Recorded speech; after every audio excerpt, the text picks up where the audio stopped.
permohonan nomor 216 PUU 23 Romawi tahun 2025 dinyatakan selesai, sidang ditutup.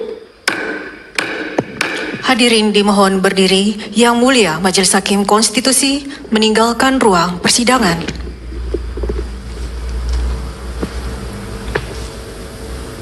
Hadirin disilakan duduk kembali. Jadi sekarang disampaikan dulu apa yang ditulis dalam permohonan yang disampaikan ke mahkamah. Nanti kalau ada perbaikan akan ada waktu untuk memperbaiki permohonan, ya. Karena kami hakim panel membuat catatan untuk disampaikan penasihatan berdasarkan permohonan tertulis yang disampaikan kepada mahkamah. Jadi nanti jangan terjadi lain yang dituliskan, lain yang dinasihatkan, lain lagi perbaikannya. Jadi itu ketentuannya. Silakan sekarang menyampaikan pokok-pokok permohonan, pokok-pokoknya saja silakan.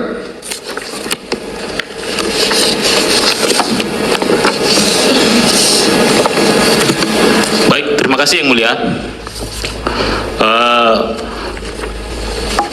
Pokok-pokoknya adalah bahwa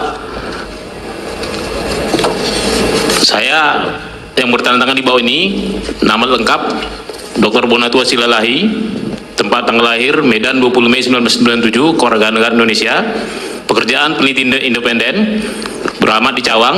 Ya, cukup.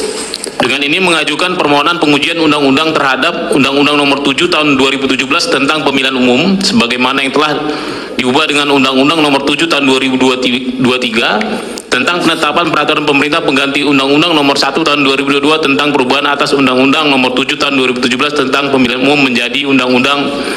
Dan yang kedua adalah Peraturan Komisi Pemilihan Umum Nomor 19 Tahun 2023 tentang pencalonan peserta pemilihan umum Presiden dan Wakil Presiden sebagaimana yang telah diubah dengan Peraturan Komisi Pemilihan Umum Nomor 23 Tahun 2023. Dan yang ketiga adalah Peraturan Komisi Pemilihan Umum Nomor 13 Tahun 2010 tentang pedoman teknis tata cara pencalonan pemilihan umum kepada kepala daerah dan wakil kepala daerah. Oke, itu cukup ya. Sekarang Anda terus ke ke legal standing saja. Nanti akan kita nasihatkan. Jelaskan legal standingnya apa kira-kira. Kenapa Anda merasa dirugikan hak konstitusionalnya dengan berlakunya norma yang dimohonkan pengujian? Silakan jelaskan. Baik, terima kasih Yang Mulia. Bahwa pemohon mengajukan permohonan pengujian konstitusional terhadap Undang-Undang Nomor 7 Tahun 2017 tentang Pemilihan Umum sebagaimana yang telah diubah dengan Undang-Undang Nomor 7 Tahun 2023 tentang pencalonan peserta pemilihan umum Presiden dan Wakil Presiden sebagaimana telah diubah dengan PKPU Nomor 23 Tahun 2023 serta Peraturan Komisi Pemilihan Umum Nomor 13 Tahun 2010 tentang pedoman teknis tata cara pencalonan pemilihan umum kepala daerah dan wakil kepala daerah. Bahwa norma-norma dalam peraturan perundang-undangan tersebut meniadakan kewajiban autentikasi terhadap ijazah asli calon pejabat publik. Karena hanya mewajibkan menyerahkan fotokopi ijazah yang dilegalisir dan menyatakan KPU dapat melakukan klarifikasi apabila diperlukan sehingga bersifat diskresi opsional. Oke, apalagi? Bahwa keberlakuan norma-norma tersebut telah menimbulkan pelanggaran terhadap 4 pasal dalam Undang-Undang Dasar Negara Republik Indonesia tahun 1945 yaitu pasal 27 ayat 1 tentang kesetaraan di hadapan hukum, pasal 28C ayat 1 tentang hak mengembangkan diri melalui ilmu pengetahuan, pasal 28D ayat 1 tentang hak atas kepastian hukum yang adil, dan 4 pasal 24F tentang hak memperoleh informasi yang benar. Oke. Lanjut, alasan-alasan permohonan. Kenapa norma-norma yang diuji itu bertentangan dengan Undang-Undang Dasar 45? Silakan. Silakan, kuasa hukum mau menambahkan? Ya. Saya lanjut Yang Mulia. Ya. Bahwa pasal 27 ayat 1 Undang-Undang Dasar 1945 menyatakan segala warga negara bersamaan kedudukannya. Oke, itunya sudah. Sekarang alasannya. Oke, alasannya nih, alasan pertentangannya apa itu? Di mana? Ini pasal 28 sudah semua pasal 28F. Kalau begitu langsung ke petitum. Ya. Silakan. izin Yang Mulia Ya, silakan. untuk petitum ya. Ya. Bahwa berdasarkan seluruh uraian fakta, bukti dan alasan hukum sebagaimana diuraikan dalam bab 1 sampai dengan bab 5, pemohon memohon dengan hormat kepada Mahkamah Konstitusi Republik Indonesia untuk memeriksa dan mengadili permohonan akuo serta menjatuhkan putusan sebagai berikut. 1. Mengabulkan permohonan pemohon untuk seluruhnya. Yang kedua, menyatakan bahwa pasal 169 huruf R Undang-Undang Nomor 7 Tahun 2017 tentang Pemilihan Umum sebagaimana telah diubah dengan Undang-Undang Nomor 7 Tahun 2023 tentang penetapan peraturan pemerintah pengganti Undang-Undang Nomor 1 Tahun 2022 tentang perubahan atas Undang-Undang Nomor 7 Tahun 2017 tentang Pemilihan Umum menjadi undang-undang dinyatakan bertentangan dengan Undang-Undang Dasar Negara Republik Indonesia tahun 1945 sepanjang tidak dimaknai bahwa syarat berpendidikan paling rendah tamat sekolah lanjutan tingkat atas atau sederajat harus dibuktikan melalui ijazah yang telah diautentikasi terhadap ijazah asli oleh lembaga pendidikan penerbit atau ahli dokumen forensik yang berwenang.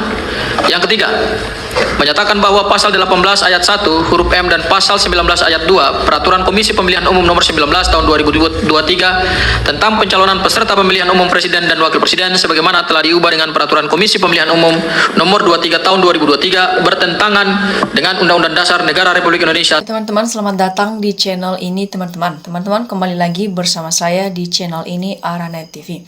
Teman-teman, di mana tadi kita telah melihat cuplikan video yang sangat begitu menarik tentang permasalahan ataupun sidang kasus ijazah palsu si Joko Widodo.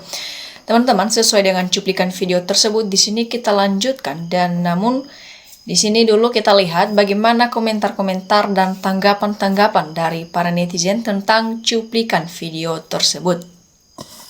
Teman-teman, di sini disampaikan saat ini rakyat Indonesia sedang menyaksikan drama dari seseorang yang berusaha mempertahankan kebohongannya hingga berakhir.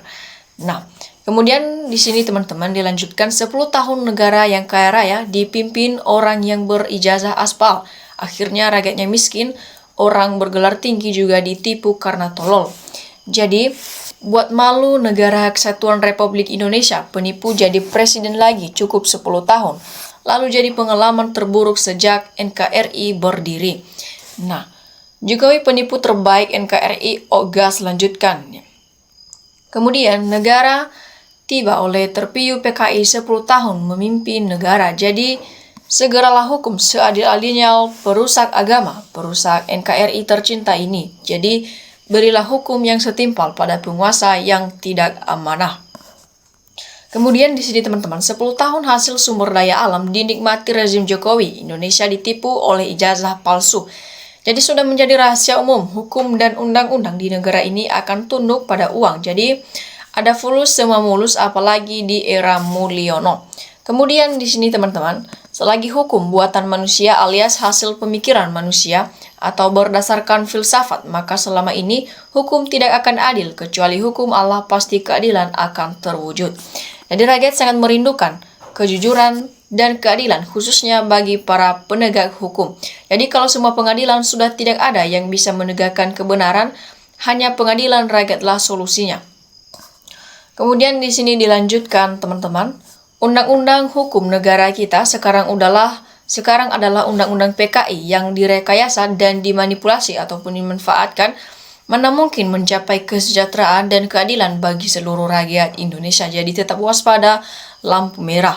Kemudian Firaun itu sombong dan menipu rakyatnya sampai mati. Nah, itulah yang dicontoh oleh Jokowi dan kroni-kroninya. Begitupun juga dengan termul-termul ataupun pembelanya.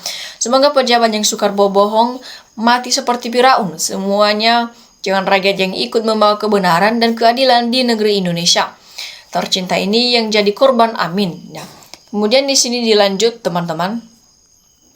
Ini hakim pihak kemana? Kalau pihak ke Jokowi habislah negara ini.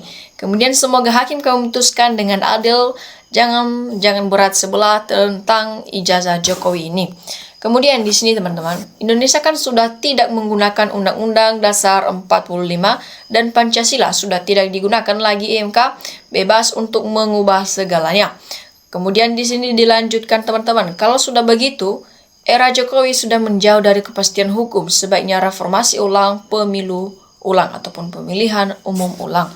Kemudian di sini turunan PKI telah merusak, memporak-pondakan negara sampai hilir. Ya, hari seluruh rakyat yang berotak waras dan cerdas bersatu, untuk menyelamatkan bangsa dan negara ini dengan revolusi total melawan mereka dengan tulus demi anak cucu kita nantinya. Kemudian di sini teman-teman, ijazah Jokowi harus terus diusut diadili untuk rusak bangsa negara yang pasang badan Polda dan lain-lain harus diusut diadili. MK ingin SMP membela usut ijazah anak Ki. Kemudian, parah sampai undang-undang diganti sesuai keinginan mafia yang gak punya ijazah, hancur sudah negara ini, hukum diobrak-abrik sesuai keperluan nepotisme. Jadi kenapa hukum mau adil kalau bisa diatur-atur penguasa rakyat jadi korbannya sendiri? Nah, kemudian lanjut lagi di sini teman-teman. Saya sebagai masyarakat memohon para hakim, takutlah Tuhanmu daripada orang-orang yang bermain hukum, itulah hati nurani yang lebih baik. Jadi yang dibilang Cacat itu, kalau mulutmu memberi keputusan yang salah, berpihak pada yang salah demi uang dan jabatan, Cacat, hati nuranimu tak layak disebut yang mulia, tapi jauh lebih layak dipanggil sang pendusta. Nah, kemudian diteruskan di sini teman-teman, disampaikan bahwasanya sudah nyata bahwasanya PKI itu beranak dalam kubur, sungguh berbahaya sekali, sungguh sangat miris yang terjadi saat ini. Rezim Jokowi yang sudah menduduki dan menguasai dan setiap birokrasi, itulah PKI beranak dalam kubur, sungguh sangat mengerikan bagi NKRI. Jadi tetap waspada. Kemudian di sini teman-teman, segera adili PKI Jokowi jika perlu hukuman mati, karena sudah membuat rakyat sengsara dan hanya memperkaya diri sendiri. Jadi, jelas tuntutan Bonatua Silahi diterima dan diminta diperbaiki bekas berdampak baik kepada Roy Suryo CS dan bisa bebas dari tuntutan karena tidak melanggar undang-undang pidana dan undang-undang ITE. Jadi undang-undang kok seenaknya lidah dan bibir setiap tahun ada perubahan. Apakah perubahan itu sesuai dengan Pancasila? Kalau tidak sesuai dengan ayat Pancasila, tangkap dan hukum mati yang membuat undang-undang yang gak waras itu. Kemudian di sini teman-teman, yang bohong bangga ya.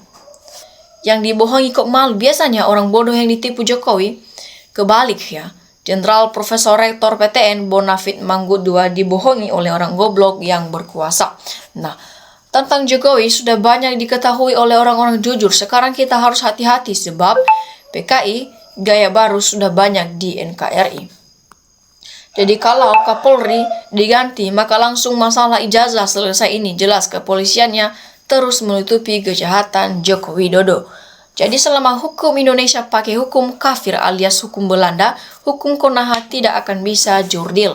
Jadi selesaikan ijazah Jokowi dan keluarganya biar ke depan tidak mencalonkan lagi. Jadi buat Bapak Hakim yang jujur, amanah dalam menjalankan tugas dengan adil, yang seadil-adilnya, semoga mendapatkan balasan yang terbaik, selalu hidup bahagia selama dunia akhirat, dan buat siapapun dizolim terhadap rakyatnya, terhadap ulama, secepatnya mendapat laknat dari Allah. Kemudian di sini teman-teman, gara-gara makhluk yang namanya Jokowi, negara jadi heboh. Kenapa aparat dan negara kalah oleh seorang Jokowi? Ini benar-benar mengherankan. Nah, kemudian diteruskan di sini teman-teman. Seyogyanya hal ini menjadi perhatian seluruh partai maupun organisasi lainnya saat mengusung kadernya untuk menjadi pejabat publik. Jadi Indonesia istilah politik adalah arti dari kebohongan yang harus terus untuk dihubungkan. Jadi kira-kira apakah hakim berani untuk memutuskan Pak Hakim bersalah dan anaknya itu aja ya? Jadi kemudian kita lanjutkan di sini teman-teman. Harapan yang jelas akan terjadinya perbaikan stabilitas sosial politik ke depan. Semoga Indonesia ke depan jauh lebih baik ataupun maju lebih selangkah daripada yang sekarang ini. Nah, mantap buat para hakim-hakim, jaksa-jaksa, MK, jujur dan bertanggung jawab itu lebih baik, moral dan akhlak mulia. Semoga Allah SWT tetap memberikan pelayanan yang terbaik untuk rakyat ya. Kemudian di sini teman-teman, benar-benar memalukan Jokowi. Kalau memang asli, kenapa harus bertele-tele ya? Rakyat kecil bersuara tentang Budi Ari. Kalau Budi Ari diberi kartu anggota pendukung Pak Prabowo, harus pikir 500 kali, jangan sampai nasib satu keluar 1000 kali. Jadi calon pejabat publik satu wajib menyerahkan fotokopi ijazah yang telah disahkan serta umur harus sesuai dengan persyaratannya.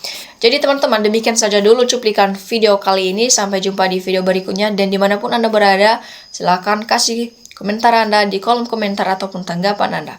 NKRI harga mati.